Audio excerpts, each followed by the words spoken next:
అందరికీ నమస్కారం. Ex CM Jaganmohan Reddy గారు గతంలో అధికారంలోకి వచ్చిన వెంటనే ప్రతి ఒక్కరికి న్యాయం చేస్తా అన్నారు. సో మళ్ళీ కూడా ఇప్పుడు కూడా అదే డైలాగ్ వేస్తున్నారట. సో వాటి గురించి ఒకసారి డిస్కస్ చేద్దాం. మళ్ళీ ఎలాంటి న్యాయం చేయబోతారు? ప్రస్తుతం మనతో జర్నలిస్ట్ జగదేవ్ గారు ఉన్నారు. ఇంటర్వ్యూలోకి వెళ్ళిపోదాం. Hello sir. Hi Zakir. Yes sir, Jaganmohan Reddy గారు మళ్ళీ న్యాయం చేస్తాను మీ అందరికీ అంటున్నారట. ఏంటి సార్? అది అలవాటుగా చెప్పే జవాబు కదా.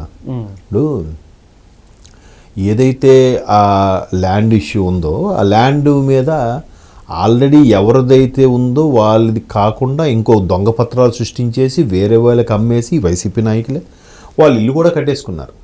ఇవి చాలా జరిగాయి. ఈ ల్యాండ్ స్కాము ఒకటి కాదు, ఎన్ని జరిగాయంటే తాజాగా నిన్న మొన్న ఒక పేపర్ హెడ్లైన్లో కూడా చూశాను. ఆంధ్రప్రదేశ్లో మరొకసారి బయటకు వచ్చిన భూ స్కామ్ అని. అంటే ఒకవైపు పరకామని, కల్తీ లడ్డు, అగ్రికల్చర్ ల్యాండ్ వ్యవహారము, క్రికెట్ కిట్లు, ఆడుదాం ఆంధ్ర పేరుతో క్రికెట్ కిట్లు, గోవిందసులు వెంకటేశ్వర స్వామి దర్శనం చేపిస్తానని చెప్పి దర్శనం టికెట్లు, ఆ దర్శనం టికెట్లు సరిపోదన్నట్టు పట్టు వస్త్రాలని చెప్పి పాలిస్టర్ బట్టలు అమ్మేసి అదొక 52 కోట్లు. ఇట్లా ఏంటి స్కాములు, చిట్టాపద్దు A to Z స్కాములు ఉన్నాయి.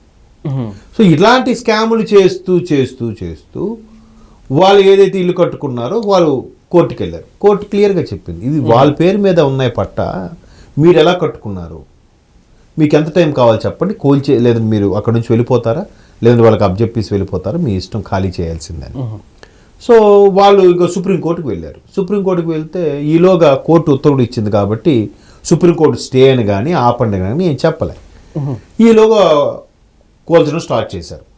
ఎందుకు? కూటమి ప్రభుత్వం వచ్చింది కాబట్టి. అది వాళ్ళ ప్రభుత్వం అయితే ఇంకోలా ఉండేది. ఇంకా వాళ్ళ ప్రభుత్వం మీద, గత ప్రభుత్వం మీద చాలా విమర్శలు ఉన్నాయి. ఎట్లా? ఒక ల్యాండ్ ఉందనుకుందాం, ఆ ల్యాండ్ మీద ఎప్పుడో 80s, 90s ఎవరో పట్టాదారు పుస్తకం పొందాడు, దాని మీద రిజిస్ట్రేషన్ కూడా అయి ఉంటుంది. అప్పటి తహసీల్దారో రిజిస్ట్రారో ఎవడో సంతకం పెట్టి ఉంటాడుగా, సంతకం పెట్టారు, అప్రూవల్ అయిపోయింది, అది వాళ్ళ పేరు మీదకి వచ్చేసింది. ఇప్పుడు ఆ రిటైర్ అయినోడు ఎక్కడున్నాడో వాడిని పట్టుకొని, అంటే ఇది నేను చూడలేదు, బట్ ఇద్దరు ముగ్గురు చెప్పగా విన్నాను. అంటే ఏ స్థాయిలో స్కామ్ చూడండి. ఆ రిటైర్డ్ ఎంఆర్ఓ తహసీల్దార్ ఎవరైతే ఉన్నారో ఆయన ఎక్కడున్నాడో వాడిని పట్టుకొని సేమ్ పత్రాలు పుట్టించి ఆయనతో సంతకం పెట్టించేసుకొని స్టాంప్ వేయించుకొని, మీకన్నా ముందు మేమే కొన్నాం, కావాలంటే అగోండి ఆ ఎంఆర్ఓ సంతకం, పలానా టైంలో ఆ పలానా ఎంఆర్ఓ ఇక్కడ పనిచేశాడు. చూసారా ఎంత తెలివితేటలు? అంటే ఇలా కూడా చేశారంట గత 5 ఏళ్లలో. సో ఎన్ని అంటే కాదేది అవినీతికి అనర్హం అన్నట్టుగా తయారైంది. సో ఈ బాధితులు ఎవరైతే ఉన్నారో, మధ్యలో ఉండి దొంగ వెధవ ఎవడైతే అమ్మేశాడో పట్టా పుట్టించేసి, వాడికి లేకుండా కట్టుకున్న వాళ్ళు అన్యాయం అయిపోయారుగా. వాళ్ళందరూ వెళ్ళి జగన్మోహన్ రెడ్డి గారు గన్నవరం ఎయిర్పోర్ట్లో ఏదో ఉన్నప్పుడు, ఇంత పదవిలో ఉన్నప్పుడు ఇప్పుడు వెళ్ళారంట. వెళ్తే ఇప్పుడేంటి ఇక్కడ నేను బెంగళూరు ఎక్కడికి వెళ్తున్నాను, ఇప్పుడు కుదరదని చెప్పేసి వాళ్ళందరినీ పంపించారట అపాయింట్మెంట్ ఇవ్వకుండా. ఇప్పుడు తిరిగి ఆయనే ఆ జనాల దగ్గరికి వెళ్ళి మీకేం పర్వాలేదు, మన ప్రభుత్వం రాగా న్యాయం చేస్తామని చెప్పాడంట. ఎలా చేస్తాడంట? ప్రభుత్వం రావడం అనేది ఒక కళ, అబద్ధం. రెండోది, హైకోర్టు ఇచ్చిన తీర్పుని మీరు ఎలాగా ధిక్కరిస్తారు? అంటే మీకు ఎలాగో అలవాటేనా హైకోర్టు ఇచ్చిన న్యాయమూర్తులు చెప్పిన తీర్పుని పెడచెవి పెట్టడం, లెక్క చేయకపోవడం, పట్టించుకోకపోవడం, అంతే కదా. గతంలో అమరావతి విషయంలో హైకోర్టు ఎన్నోసార్లు మొట్టికాయలు వేసింది, ఎన్నోసార్లు అక్షింతలు వేసింది, అయినా ఏమైనా అమలు చేశారా? అమలు చేయాల్సింది అధికారులే. వాళ్ళు ప్రభుత్వానికి తొత్తుగా వ్యవహరించారు కొంతమంది, అందరూ కాదు. నేను ఆ ప్రెజర్ వల్ల, దేని వేరే ఇతర కారణాల వల్ల. సో ఇట్లాంటి పరిస్థితుల్లో ఈ ప్రతిదీ కూడా హామీలు ఎందుకు ఇచ్చేస్తాడు అసలు? పోనీ మేము గవర్నమెంట్ వచ్చాక చూద్దామంటే ఒక లెక్క. సార్, గతంలో ఈ డైలాగ్ గట్టిగా వర్కౌట్ అయిందనే చెప్పాలి. ఈసారి మళ్ళీ వర్కౌట్ అవుతుంది అంటారా? అంటే ప్రతిసారి గొర్రెలు అయిపోతారేంటండి అందరూ? ఇప్పుడు కూడా కొంతమంది అవుతున్నారు, వేరే విషయం. కొంతమంది ఇప్పుడు నిజంగా నేను బాగా గమనించింది ఏంటంటే, చంద్రబాబు నాయుడు గారిని అరెస్ట్ చేయించిన తర్వాత జగన్మోహన్ రెడ్డి గారి ఫేటు దిమ్మ తిరిగిపోయిందండి. ఇంకా అక్కడ బాబు గారికి ప్లస్ అయింది, బాబు గారు వస్తేనే మళ్ళీ సెట్ అవుతుందనే అభిప్రాయం పెరిగింది. అంతవరకు ఉన్న ఓ మోస్తరు అభిప్రాయము మరి కాస్త హైప్ వచ్చేసింది. స్వయంగా వాళ్ళతో పార్టీ నాయకులే నాతో 2-3 అన్నారు, అనవసరంగా కెలుక్కున్నాడు రా మావాడు, బాబు గారిని ఎందుకు అరెస్ట్ చేశారు, బాబు గారిని అరెస్ట్ చేయకపోయింటే మేము ఎన్నికలోకి వెళ్ళి ఉంటే ఎంత దారుణంగా ఓడిపోయాం కాదు, కనీసం ప్రతిపక్ష హోదా అయినా వచ్చి ఉండేది అన్నారు. సరిపోయిందా మరి? బాబు గారికి అప్పటికే ఈ రేంజ్ వచ్చింది. ఎప్పుడైతే అరెస్ట్ అయ్యారో ఈయన ఇక్కడే ఉండిపోయాడు, ఆయన ఎక్కడికి వెళ్ళిపోయాడు. దానికి తోడు పవన్ కళ్యాణ్ యాడ్డోన్ ఇంకాస్త పైకి వెళ్ళిపోయాడు ఆయన. ఇంకేదే దీని మాత్రం చెప్పుకుంటారు, మాకు 40 ఉంది, 39 ఉంది, 37% ఉందని. ఎందుకు లాభం? మీరు పర్సంటేజ్ ఏం చేసుకుంటాం?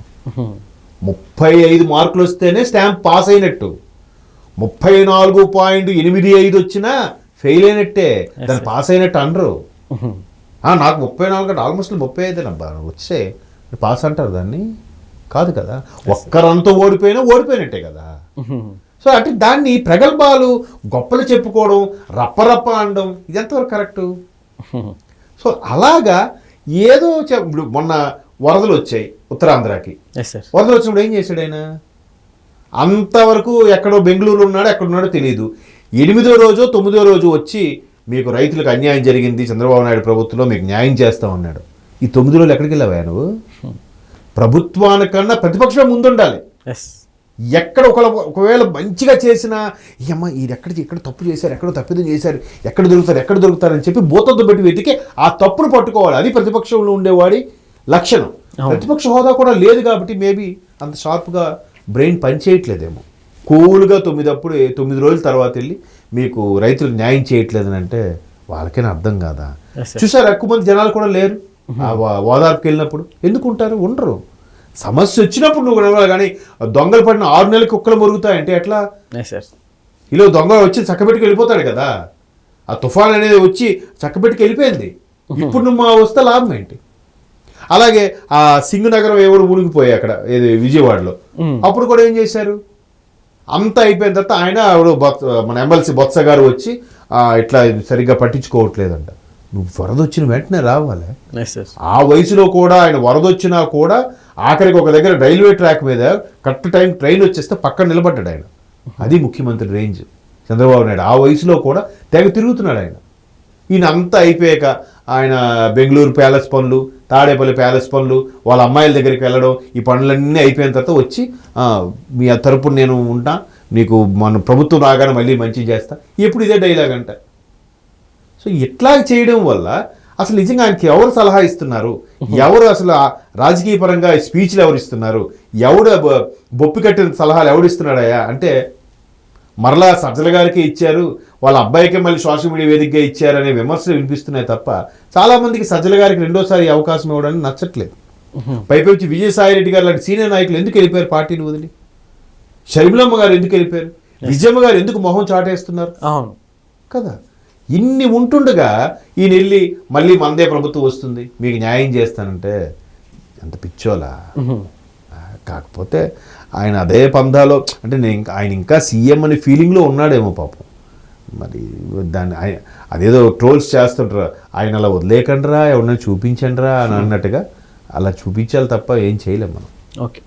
Okay sir, thank you.